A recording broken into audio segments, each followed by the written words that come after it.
Hi, and welcome to Stories of the Saints. On October 15th, we celebrate the feast day of Saint Teresa of Avila. Teresa Sanchez was born in Castilian city of Avila during the year 1515. She was the third child in a family descended from Jewish merchants who had converted to Christianity during the reign of King Ferdinand and Queen Isabella. As a child, Teresa felt captivated by the thoughts of eternity and the visions of God granted to the saints in heaven. She and her younger brother, Rodrigo, once attempted to run away from home for the sake of a dying martyr in the Muslim country. Though they soon ran into the relative who sent them back to their home, when Teresa was 14 years old, her mother died, causing the girl a profound grief that prompted her to embrace a deeper devotion to the Virgin Mary as her spiritual mother. Along with this good resolution, however, she also developed a moderate interest in reading popular fiction consisting of medieval tales of knighthood and caring for her own appearance. Though Teresa's spiritual directors in later life would judge these faults to be relatively minor, they still represented a notable loss of her childhood zeal for God. Alphonsus decided his teenage daughter needed a change of environment and sent her to be educated in a convent of Augustinian nuns. Teresa found their life dull at first, but soon came to some understanding of its spiritual advantages. Illness forced her to leave the convent during her second year, but the influence of her devout uncle Peter, along with the readings of the letters of the monks of the church father Saint Jeremy, convinced Teresa that the surest route to salvation lay in forsaking marriage, property, and worldly pleasures completely. Against the will of her father, she joined the Carmelite order.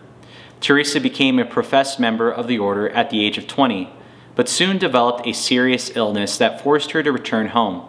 She experienced severe pains and physical paralysis for 2 years and was expected to die when she went into a coma for 4 days. But she insisted on returning to the Carmelite monastery as soon as she was able, even though she remained in a painful state. For the next 3 years, the young nun made remarkable progress in her spiritual life.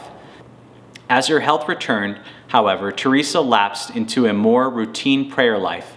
While she remained an obedient Carmelite, she would not reestablish this close personal connection to God for almost 20 years. When she was nearly 40 years old, Teresa found herself dramatically called back to the practice of contemplative mental prayer. She experienced profound changes within her own soul and remarkable visions that seemed to come from God.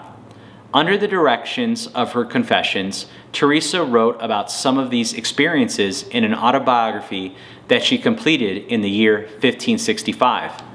Teresa had always been accustomed to the contemplative Christ's presence within her after receiving him in the sacrament of Holy Communion.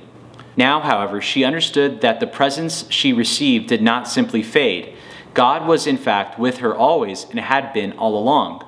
It was simply a matter of putting herself in his presence with love and attention, as one could do at any moment. This revolution in her spiritual life enabled Teresa to play a significant role in the renewal of the Church that followed the Council of Trent. She proposed a return of the Carmelites to their original rule of life, a simple and austere form of monasticism, founded on silence and solitude, that had received papal approval in the 12th century and was believed to date back in the Old Testament prophet Elijah. Together with her close collaborators, the priest and the writer later canonized as St. John of the Cross, she founded what is known today as the Order of Descalced Carmelites. Descalced meaning barefoot, symbolizing simplicity to which they chose to return to the order after a period of corruption. The reform met with fierce opposition, but resulted in the founding of 30 monasteries during her life. Teresa's health failed for the last time while she was traveling through Salamanca in 1582. She accepted her dramatic final illness as God's chosen means of calling her into the presence of forever. Saint Teresa of Avila died on October 15, 1582. She was canonized on March 22, 1622, along with 3 of her greatest contemporaries, Saint Ignatius of Loyola, Saint Francis Xavier, and Saint Philip Neri. In 1970, Pope St. Paul VI proclaimed Saint Teresa was one of the first 2 women doctors of the Church, along with the 4th century Dominican Saint Catherine of Siena. If you like this video about Saint Teresa of Avila, please press the like button. And if you'd like to learn more about the saints, please feel free to subscribe to our YouTube channel. Now, if you want to become a premium member and watch cinematic movies about the saints, all you have to do is go to thechristianchannel.com and support us by subscribing to our yearly streaming service on your smart TV. Thank you for watching, and God bless.